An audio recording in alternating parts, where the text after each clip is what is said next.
ลูกที่พายวันออกคุณสามป่าป้า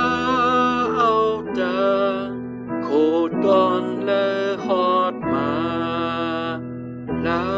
วคือแรงอันลักลายลูกหนึ่งในตั้งแน่เขาฮอดถึง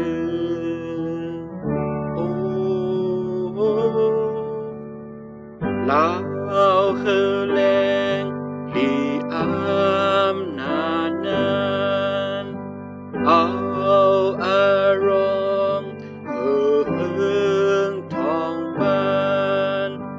ลูกที่พายวันออกส่งถึงมหาลัยแห่งอันแรงเจ้าพระเลยเป็นภิกษิกลูกเจ้าพระคุณป้าหนึ่งเอาต่างแดงข้ามมานี่ลองมันเจ้าเป็นคุณลุงเล็กดักเบิ่งจำจะดาสี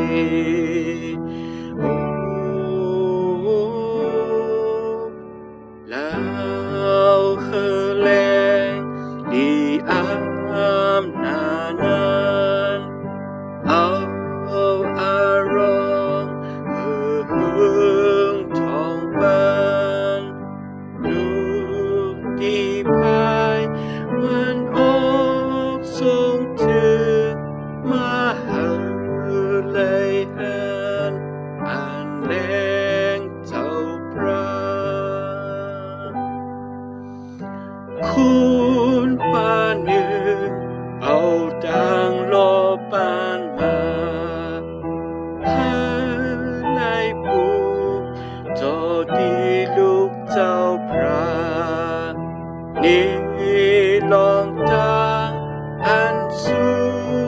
ต้องย่องย่อดักอ่อนส่งถึ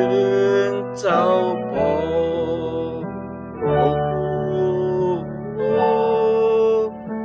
แล้วคือแรงลีอามนานั้นเอาอารมณ์เฮืองทองปันลูกที่พายวันออกส่งถึงมหาลัยแห่งอันแรงเจ้าพระคุ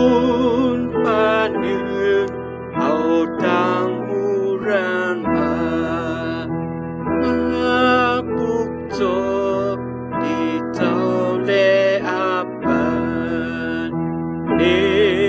ลองอ่านมิกซ้ำเจ้าตายก็ดัดลุกขึ้นอีกมาโอ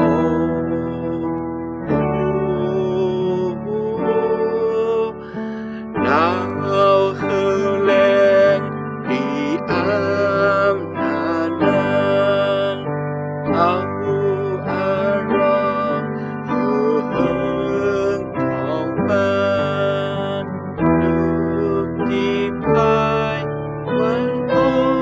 กส่งถึงมหาลัยแห่งอันแร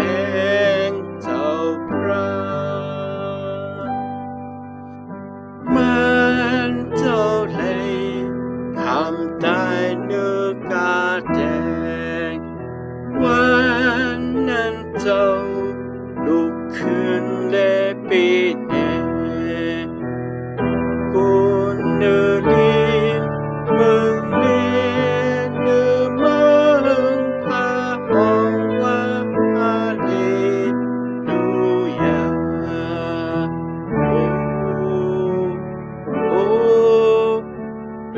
แล้วคือแรงลีอามนานั้นเอาอารมณ์